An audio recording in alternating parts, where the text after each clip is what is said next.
Welcome, अस्सलाम वालेकुम। मेरा नाम नबील और उम्मीद आप लोग खैरियत से हैं। तो इस वीडियो में हमने रिलेटिव स्ट्रेंथ इंडिकेटर के बारे में पढ़ना है कि रिलेटिव स्ट्रेंथ इंडिकेटर की जो मैथमेटिकल इक्वेशन है वो किस तरह परफॉर्म करती है।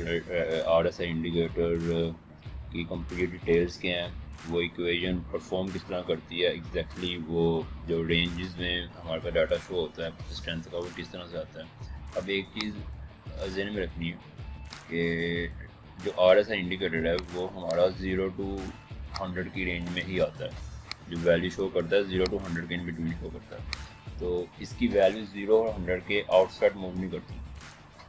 ठीक, ये एक ऑसिलेशन की तरह काम करता है और आप इसको कोई भी डाटा प्रोवाइड करो। अब ये डाटा जो फेच करता है, ये प्राइस डाटा को फेच करता है। प्राइस डाटा जो चार्ट के ऊपर डाटा विजिबल है।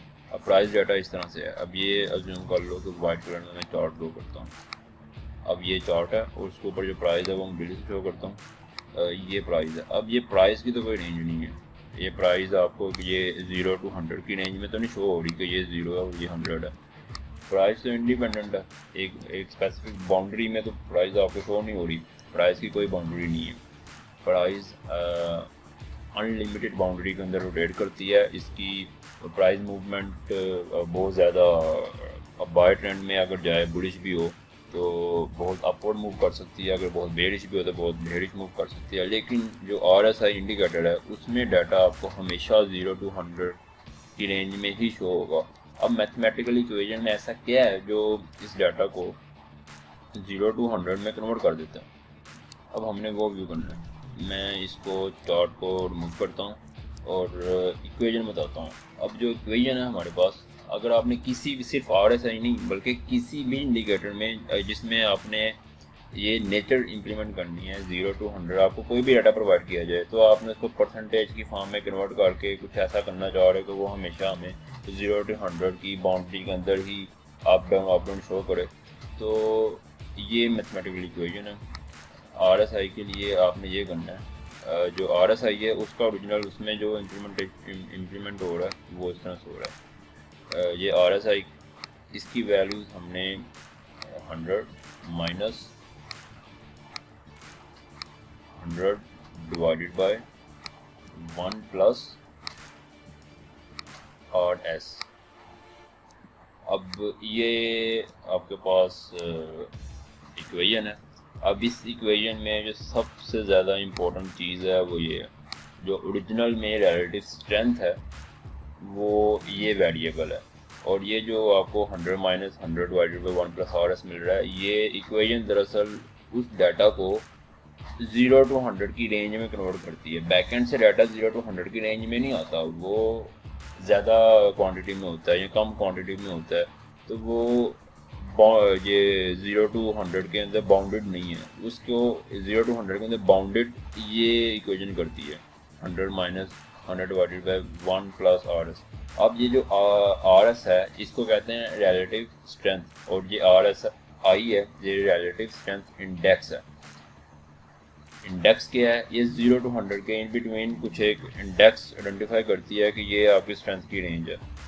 तो ओरिजिनल में रिलेटिव स्ट्रेंथ डिफरेंट है। अब रिलेटिव जो स्ट्रेंथ है वो क्या चीज़ है, तो ये क्या है, ये असल में है क्या। अब इसको व्यू करो तो ये जो RS है ये किस तरह से, इसका क्या मीनिंग है। रिलेटिव स्ट्रेंथ है तो ये स्ट्रेंथ किस तरह से कैलकुलेट होती है, इसके लिए हमने एवरेज निकालना होता है। एवरेज निकालना होता है हमने बाय कैंडल्स का, जो बाय मूवमेंट है, बाय मूवमेंट का उसको डिवाइड करना होता है average of sell movement. Average of sell movement, sell and मतलब जितने भी पीरियड आपने लिए हैं उन पीरियड का।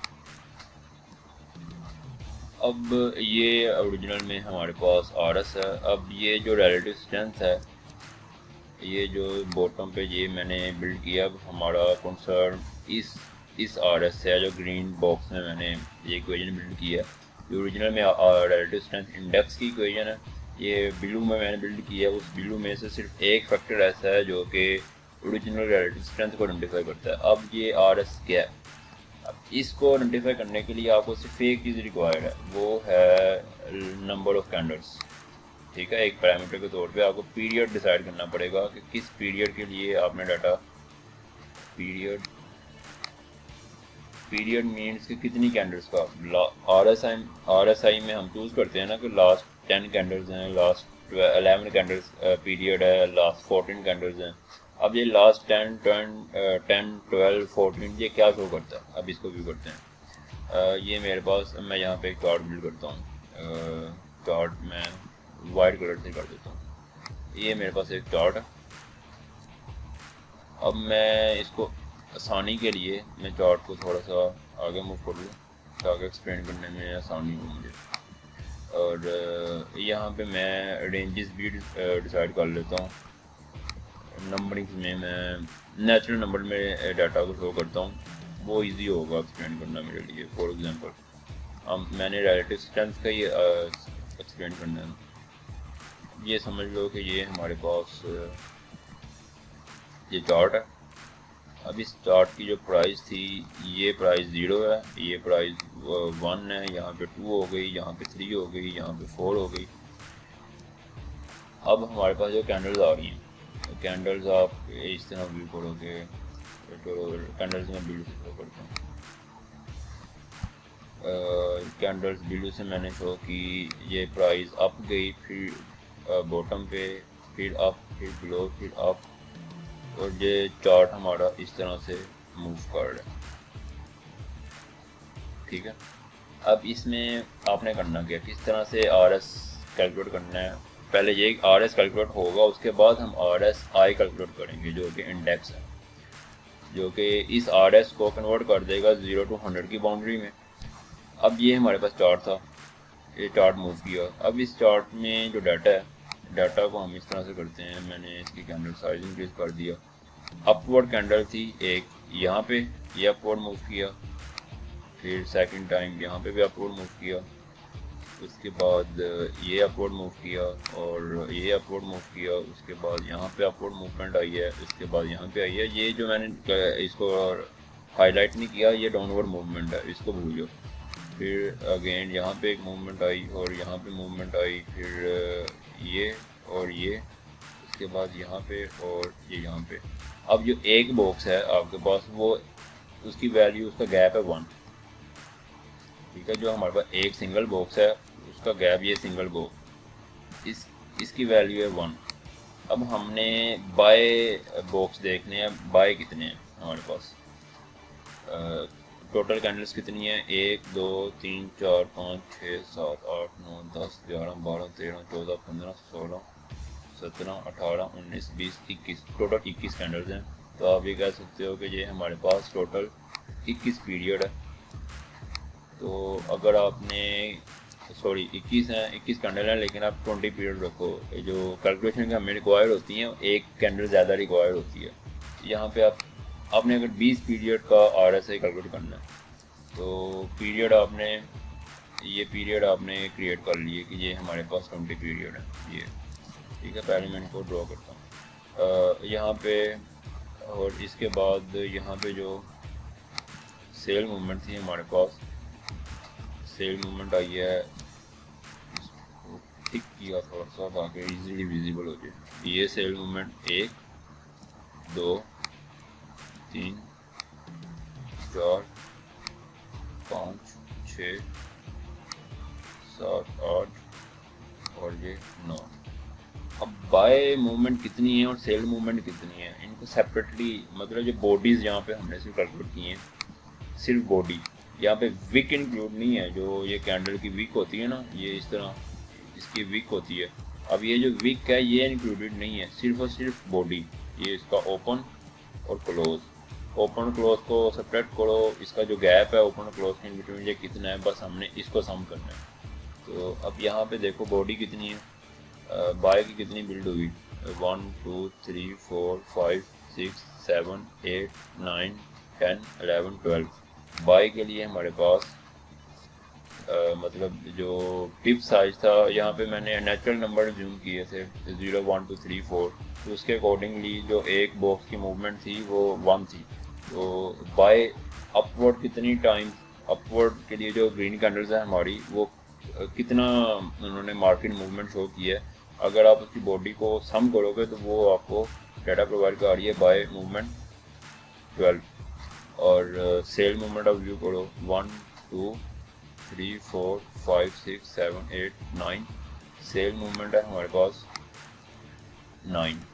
अब यहाँ पे करना क्या था, हमने बाय का एवरेज और सेल का एवरेज निकालना था। इसको मैं चार्ट को थोड़ा सा जूम करता हूँ, ये आ गया। अब हमने यहाँ पे बाय और सेल का एवरेज निकालना है, तो इसके आगे आप व्यू कर लो कि ये जो इक्वेशन है, ये इसका जो अपर पोर्शन है, अपर पोर्शन ये इस तरह से है कि हमने क्या किया, टोटल कैंडल्स हमारे पास कितनी है, टोटल ये 21 थी, ठीक 21 थी। तो हमने पीरियड डिसाइड किया था 20, टोटल पीरियड था हमारे पास 20। तो एक कैंडल हमें ज़्यादा रिक्वायर होती है क्योंकि हमने प्रीवियस कैंडल के क्लोज से इस कैंडल के ओपन तक हमने चेक करना होता है ना, तो इसलिए एक कैंडल ज़्यादा रिक्वायर है। तो अब आपने यहाँ पे क्या किया, एक ग्रुप बनाया,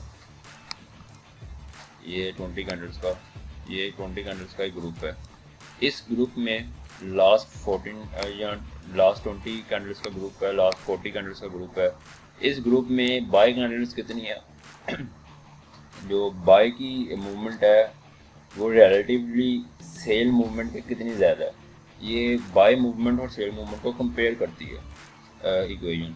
अब बाय मूवमेंट हमारे पास थी 12 और सेल मूवमेंट थी 9, तो ओवरऑल पीरियड कितने थे 20। तो अगर आप ओवरऑल 12 को अगर 20 पे डिवाइड कर दो तो जो आपको ओवरऑल जो बाय मूवमेंट थी, एवरेज मूवमेंट बाय की 20 पीरियड में कितनी आई है और सेल मूवमेंट एवरेज कितनी आई है। ये एक्सपोनेंशियल वाला फैक्टर नहीं है, ये सिंपल मूविंग एवरेज का जिस तरह करते हैं ना डिवाइड, जो सिंपल वैसे है।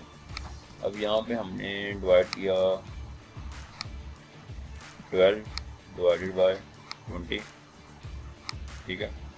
और ये सेल के लिए हमने इस जगह पे जो कैलकुलेशन की वो हमने की 9 डिवाइडेड बाय 20। तो ये 12 हमें शो कर रहा है बाय मूवमेंट और 9 हमें शो कर रहा है सेल मूवमेंट। तो अब 12 डिवाइडेड बाय 20 कितना है, ये कैलकुलेशन में शो करता है, यहाँ पे ओपन करता हूँ, ये आपको शो कर रहा है 12 डिवाइडेड बाय 20, ये है 0.6। और जो 9 है, 9 डिवाइडेड बाय 20 ये है 0.45, ठीक है। तो ये जो बाय मूवमेंट है ये आपके पास है, इसको हम इक्वलाइज करते हैं यहाँ पे 0.6 डिवाइडेड बाय 0.45 था शायद इतनी था। अब हमने इसको भी डिवाइड करना है, ये मैं दोबारा टेस्ट कर लेता हूँ, 45 भी था, सॉरी 9 था, 9 डिवाइडेड बाय 20। ये सेल मूवमेंट कितनी थी, हाँ यही था। अब हमने buy movement divided by sell movement overall इसको डिवाइड करना है, तो इनका डिफरेंस है वो मिल जाएगा हमें कि सेल मूवमेंट बाय मूवमेंट के मुकाबले में कितनी ज़्यादा या कितनी कम है। तो यहाँ पे यहाँ पे 0.6 डिवाइडेड बाय 0.45, यार 0.6 किया था मैंने, 0.6 डिवाइडेड बाय 0.45, ठीक है। तो ये आपको प्रोवाइड करता है जो रिलेटिव स्ट्रेंथ है इसकी, वो RS की वैल्यू है 1.3, ठीक है। ये 1.3 के इक्वल है डाटा। अब हमने इस 1.3 को, इसके लिए तो ऑलरेडी 1.3 के अकॉर्डिंगली आ रहा है, लेकिन अगर जहाँ पे हमारे पास डाटा होता पिप्स में जो कि 0.004, अगर पिप साइज़ देखो उसके अकॉर्डिंगली करो, तो पिप साइज़ के अकॉर्डिंगली तो यहाँ पे आपको 0.6 नहीं मिलना था, यहाँ पे डाटा आपको 40 और ऐड कर दो यहाँ पे, तो ये डाटा इस तरह से आना था आपके पास 0.0000 फिर जाके 6 मिलना था, ठीक है। सॉरी एक 0 ज़्यादा डाल दी, यहाँ पे जाकर आपको 6 मिलना था, फिर इसको आपने डिवाइड करना था, फिर 3 0 फिर 4 5, तो उसके अकॉर्डिंगली फिर आपके पास डेसिमल में यहाँ पे डाटा होना था। तो यहाँ पे डेसिमल में तो डाटा आता तो ये तो 0 से 100 के बिटवीन शो करता है। तो अब कोई भी डाटा अगर आप इसको RS को प्रोवाइड करोगे ना, तो ये उसको RS के अकॉर्डिंगली वो 0 to 100 के बिटवीन शो कर देगा। अब यहाँ पे हम इसको शो करते हैं कि ये क्या बनता है। ये 1 + 1.3 क्या है, 2.3, ठीक। तो 2.3 ये बॉटम पे है, इसको आपने किया, ये बॉटम पे डाटा है 2.3 है, 1 + 1.3 2.3, इसको हम डिवाइड करते हैं 100 से, 100 डिवाइडेड बाय 1.3, तो इसने हमें प्रोवाइड किया 76.9। तो अब इस 76.9 को हमने क्या करना है, हमने 100 में से माइनस करना है इस पूरे की इंफॉर्मेशन को, जो कि है 70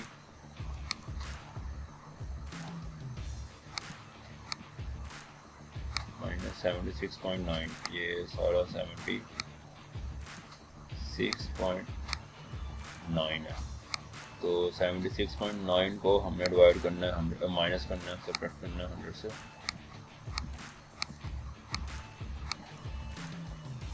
तो RSI वैल्यू हमें इसने प्रोवाइड कर दी कि आपकी RSI वैल्यू इस पीरियड की है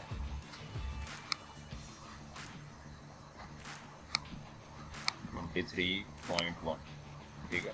इस जगह पे आप लगा लो कि यहाँ पे 23 आ रहा है, 23.1 आ रहा है।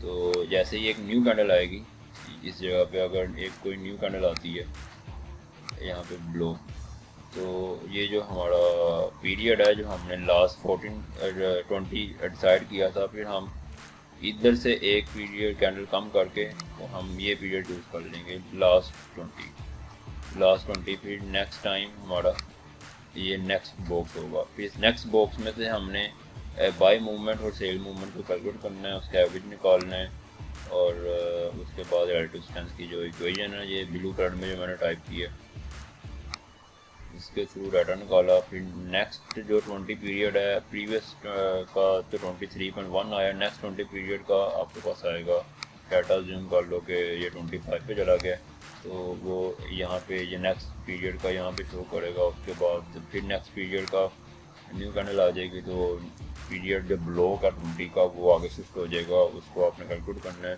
तो डाटा इस तरह फिर क्रिएट होता रहेगा इस जगह पे। तो ये आपको रिलेटिव स्ट्रेंथ शो कर रहा है। तो ये सिनेरियो, होपफुली वीडियो अच्छी लगी हो। ये RSI की इक्वेशन है जो जिस तरह से काम करती है, मैंने वो एक्सप्लेन किया। तो अगर वीडियो अच्छी लगे तो चैनल को लाइक करो, और चैनल को सब्सक्राइब करो, वीडियो को लाइक करो, और वीडियो को शेयर करना ना भूलना। ओके, खुदा हाफिज़।